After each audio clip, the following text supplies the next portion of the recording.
all my dear students. I am Professor CMA SV Shrimali.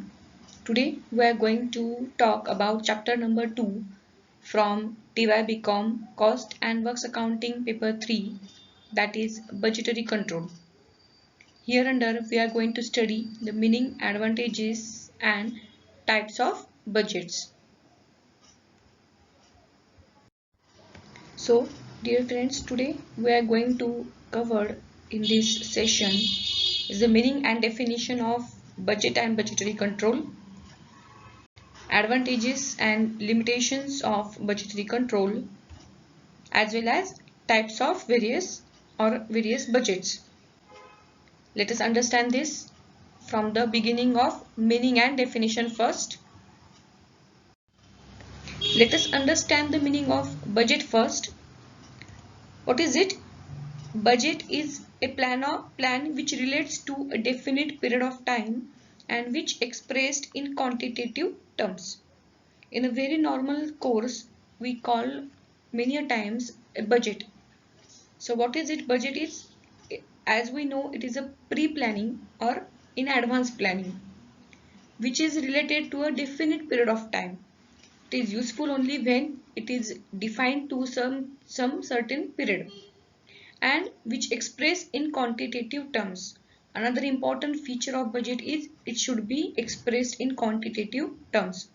So any such statement or any such plan which is prepared for definite period and which is expressed in quantitative terms is called as a budget.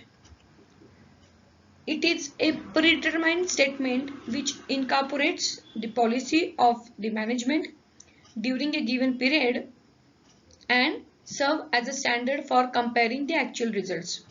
So why we prepare the budget? As we have said, it is a predetermined statement. Predetermined means what? Pre-planned activity or pre-planned statement which is prepared to incorporate the policy of management of a given period in such a way that we can compare the actual results with the budgeted.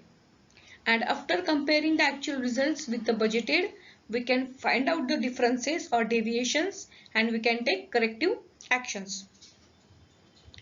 What definition says? Definition is it is a predetermined statement of management policy during a given period which provides a standard for comparison with the results actually achieved, which we have already discussed. That is a predetermined statement of management policy for a given period of time and which provides as a standard for comparison with budgeted and actuals. I hope you have understood this definition of budget. Now let us move towards the meaning of budgetary control. If we talk about budgetary control, it is nothing but the utilization of budgets. Whichever budget has been prepared by the management, the proper implementation of that budget is called as a budgetary control. Let us discuss in detail what the meaning says. It is the science of planning the budgets themselves and the utilization of the same to effect an overall management tool for the effective business planning and efficient control. So as I said, budgets which are already prepared, they are utilized for overall management functions for their effective business planning and efficient control on the management. Let's take an example. In our house also, the senior most person of our house prepares the budget or monthly budget of the family, and according to that budget they expend or they incur their expenses. That means according to the budget they use that budget for budgetary control purposes. Hence it is called as a budgetary control. So the implementation of budget is called as a budgetary control. Let us understand the definition. It is a system which uses budgets as a means of planning and controlling all aspects of producing and selling commodities or services.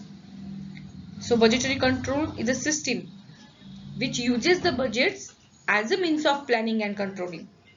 So here we can say that it is nothing but the use of budgets for planning and controlling all aspects of production or production related activities as well as selling related activities, isn't it?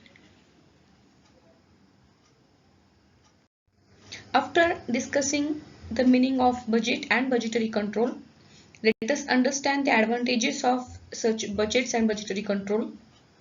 Here are some advantages. The first, that is, it locates the inefficient areas and persons in the business. That means what? The main purpose of any budgetary control system is to find out inefficiencies while comparing with the actual results. If budgeted and actual results are varies, or there is a difference between actual and budgeted, we can find out why such variation is there and which peoples or persons are responsible for such variations. So we can find out such inefficient areas and persons in the business. Second thing is, it helps to increase the efficiency, reduce wastages and control the cost. Any budget, aim of such budget is to increase the efficiency. That means while incurring actual expenses, while providing services, it should be as per the budget is the use of any budgets. So it improves the efficiency of the organization so that the actuals can be followed with the budgeted one. It minimizes the wastage of the organization and also it helps to control the cost, as budgets provides quantitative information. Means what? Your expenses or your total cost should be such, hence actually also we can control the cost. Third one is, it helps to coordinate activities of employees and various departments. In budgetary control, not only single department is involved, rather there is a involvement of all the functional departments of the organization as well as all the employees of the organization. Hence it helps to coordinate the various activities of different departments. Then next, maximization of profits is possible through budgeting, as the main purpose of budgeting is to reducing the wastage and to control the cost, by which we can maximize the profit. By controlling the cost or by minimizing the cost, we can maximize the profit. And next is, it helps to introduce standard costing techniques.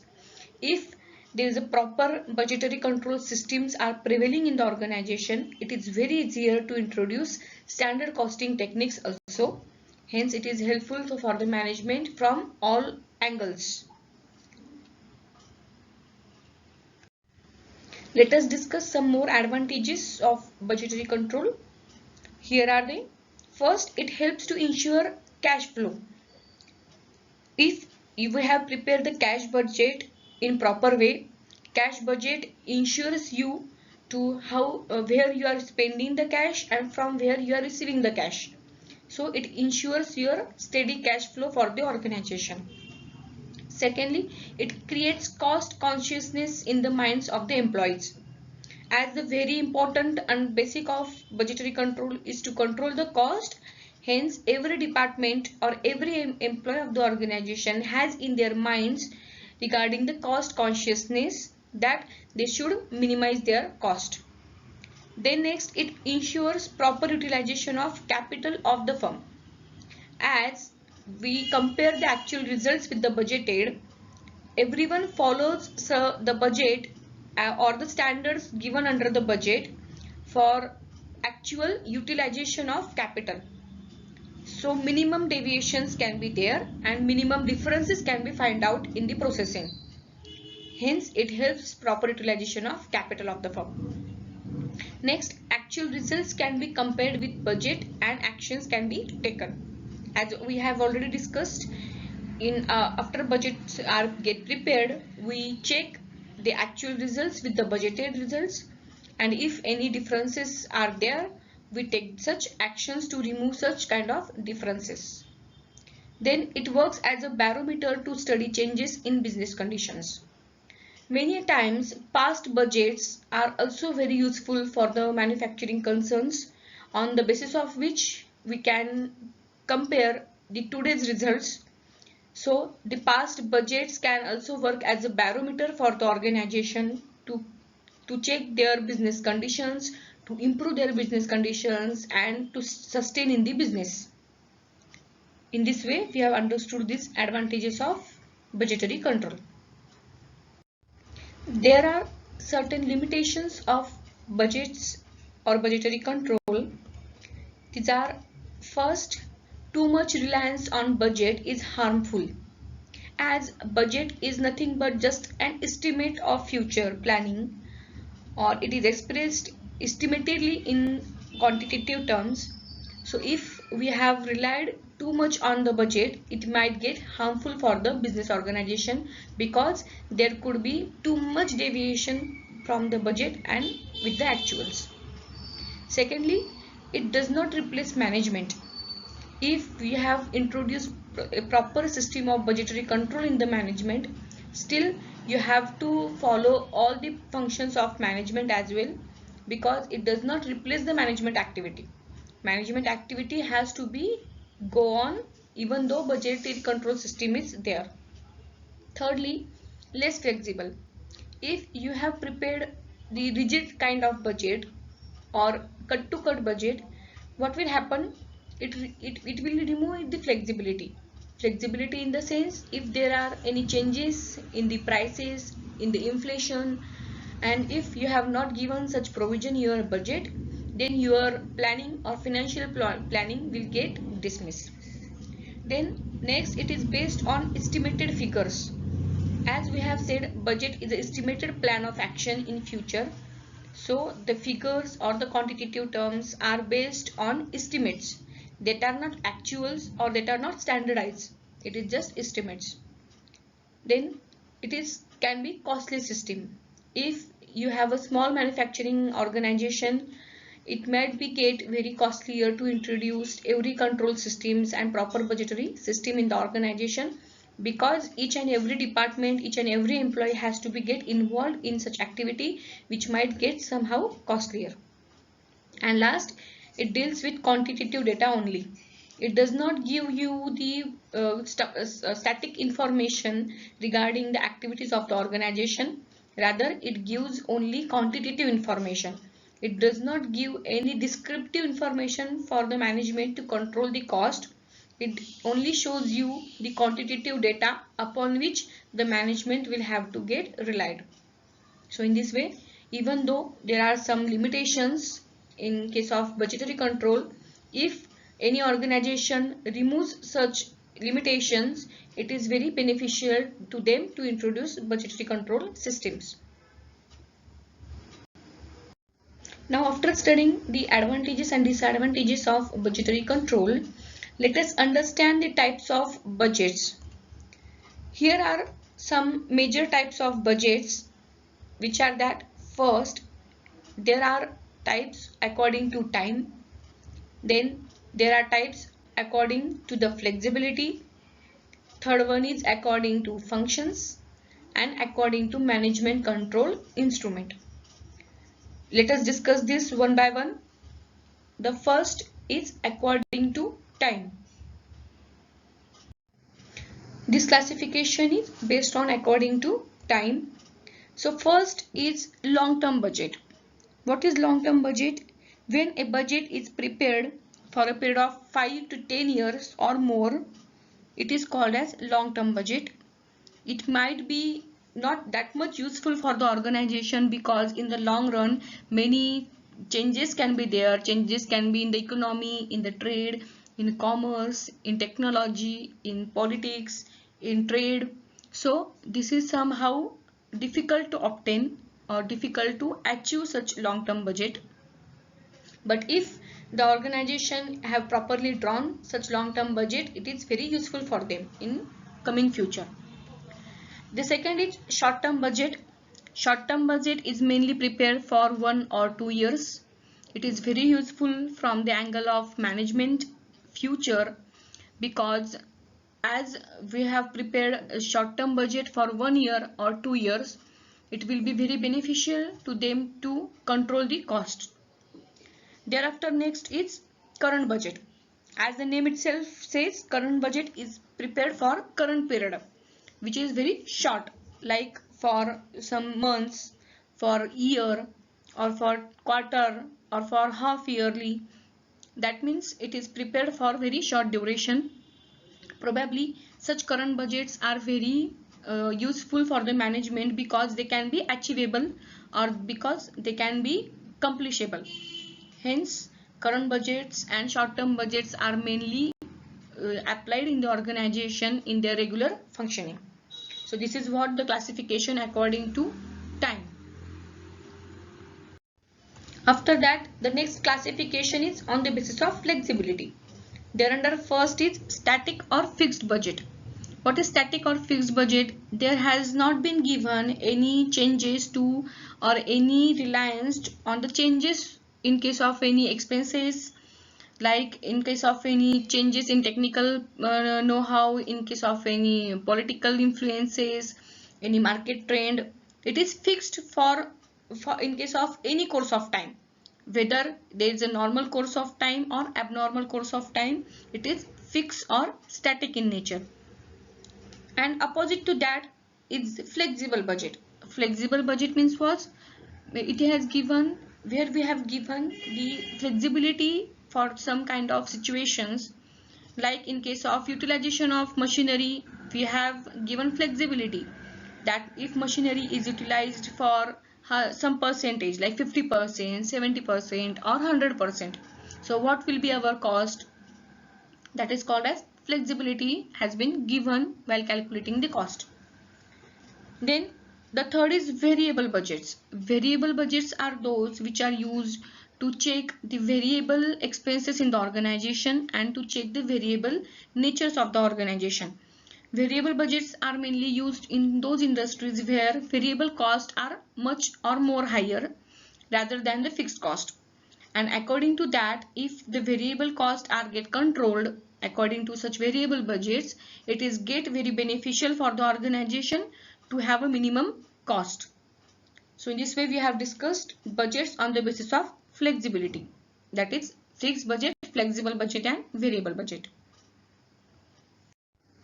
Now next classification is according to functions. Here you can see that the according to functions means whatever functions has been performed in the organization, every budget for each such function is prepared, and that is called as budgets for such specific function. Like purchase budget. So in the organization, purchase department is there, and the purchase department prepares their budget for a specific period. It's called as a purchase budget. Like there is a production budget, because there is a production department in the organization which prepare production budget. Then sales budget, the sales organization or sales department prepares the sales budget for a specific per term. Cash budget is very important, because through the cash budget organization can know the inflow and outflow of cash, and how much balance is left in their hands at the end of certain period. So it is very useful. Thereafter, labor budget. Labor budget will tell us about the labor cost, the wages or the wage structure of the organization. Thereafter, R&D budget, research and development budget. If there is a research and development organization or department in any company, then this budget is also very much of important. Then next is overhead budget. If the overhead costs are much in any organization, such budget is very much useful. Capital expenditure budget. In case of capital expenditure, how you have been expending your capital expenses, such budget is also useful. And last is master budget. Master budget is a summary of all budget, hence it is called as a master budget. So this is what about according to functions.